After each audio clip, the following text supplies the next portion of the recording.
திமுக தனது ஊழலை மறைக்கவே மொழி மற்றும் தொகுதி மறுசீரமைப்பு பிரச்சனையை எழுப்புகிறது என்று உள்துறை அமைச்சர் அமித்ஷா தெரிவித்திருக்கிறார். அது குறித்தான அண்மை செய்தியை பார்த்து வருகிறோம். இது குறித்த விவரங்களோடு இணைகிறார் எமது செய்தியாளர் லதா. விவரங்களை வழங்கலாம். வணக்கம்.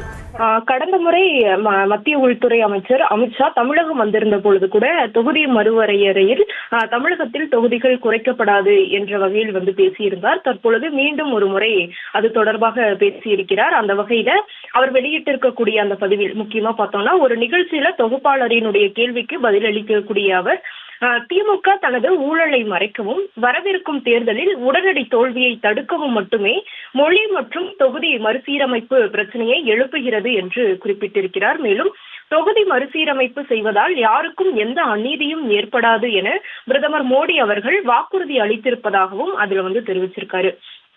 முக்கியமா பார்த்தோம்னா, தொகுதி மறுசீரமைப்பு விவகாரத்துல மத்திய அரசு தெளிவான விளக்கம் இதுவரை கொடுக்கவில்லை. மக்கள் தொகை அடிப்படையில் இந்த தொகுதி மறுவரையறை என்பது நடந்தால் தமிழகத்தில் அந்த நாடாளுமன்றத்தில் நம்மளுடைய உரிமை என்பது பறிக்கப்படக்கூடிய ஒரு சூழல் ஏற்படும் என்று குறிப்பிட்டு திமுக அரசு அதற்கான அந்த தீர்மானம் எல்லாம் நிறைவேற்றி தொடர்ந்து அந்த கூட்டு நடவடிக்கை குழு கூட்டம் நடைபெற்று அதிலும் கூட பல்வேறு விஷயங்களை மத்திய அரசுக்கு வலியுறுத்தி இருந்த ஒரு சூழல்ல தற்பொழுது மீண்டும் ஒரு முறை அவர்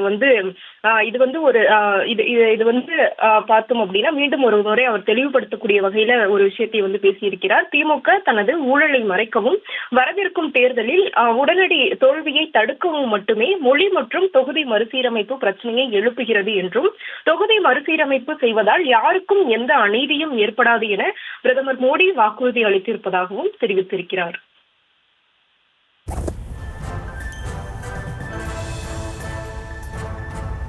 விவரங்களுக்கு நன்றி லதா.